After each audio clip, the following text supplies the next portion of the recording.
Ayun! Good morning, good morning, good morning. This is Boyong De Leon. Ngayon, papakita ko sa inyo ang kagandahan ng ating kape.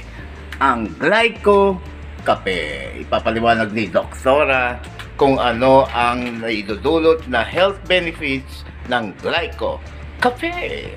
Alright. Good morning ulit. Ayan. So, ayan. Explain ko po yung ating Glyco Cafe ni Mary Life. Okay. So, ang Glyco Cafe po ni Mary Life is already an insulin coffee. Obvious po yan na insulin coffee. Pinangalanan lang natin po ito ng Glyco Cafe para maiba talaga. But, Glyco means insulin. Okay. So, Glyco Cafe, ang mga ingredients po nito, this is a 12-in-1 healthy coffee mix. Ayan. So, ano ba yung mga contents nito, mga ingredients nito? We have here yung moringa. We know naman the moringa is the malunggay. So, this is tree of talaga to, life. Okay, so alam na natin. Okay, nakakatulong talaga ang malunggay. So, what else? Grape myrtle, which is the banaba. So, dito po natutulungan yung kidney natin na ma-wash. Okay? So, kinikip niya yung kidney natin as healthy, as wala itong mga kidney stone. So, maganda po talaga yung panaba, and at the same time, this is good for UTI. Yan. Next is stinging nettle. Alingatong. Maganda po yung, di ba nauso dating alingatong? Yung alingatong is good for mga high blood, yung mga hypertensive, tapos mga na-stroke, tapos may diabetes. So here, pinagsama-sama na natin yung power ng mga power ingredients na ito. Okay, there is mangosteen here. So, anti-cancer. Then the chia seeds, which is nagpa-flush out po siya ng ating toxin sa stomach natin at saka sa mga bituka. Then, wild cranberry, the bignay. Alam mo yun, sir, no? Ganda ng bignay talaga. Okay, oo, may bignay. Yan. And maca root. Yung maca root po talaga, yun yung highlights ito. Maca root is, sinasabi nila, this is, parang organic Viagra dito. Gamit ng mga men's.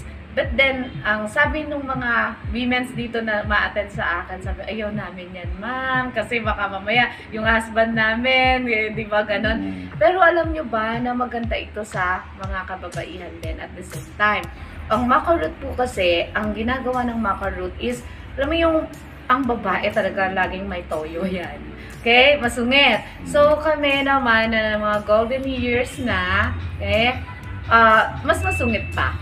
Okay, kasi because of menopausal problem. Okay, so dito po ginagawa po ng ang ginagawa po sa atin ng maca root is parang pinapakalma niya tayo because doon na po nagte-take effect yung binabalanse niya yung hormones ng mga babae.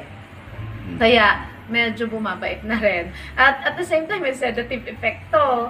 Pag ininom mo to, ito lang yung kape na, alam mo yon, after mong uminom, makakatulog ka. Okay? So, sobrang ganda po nito.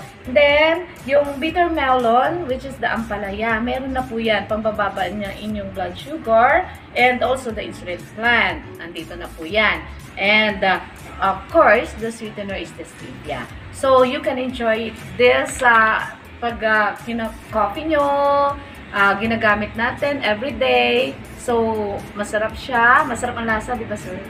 Sarap? Okay, ganyan siya. Thank you. Yun. Ito siya.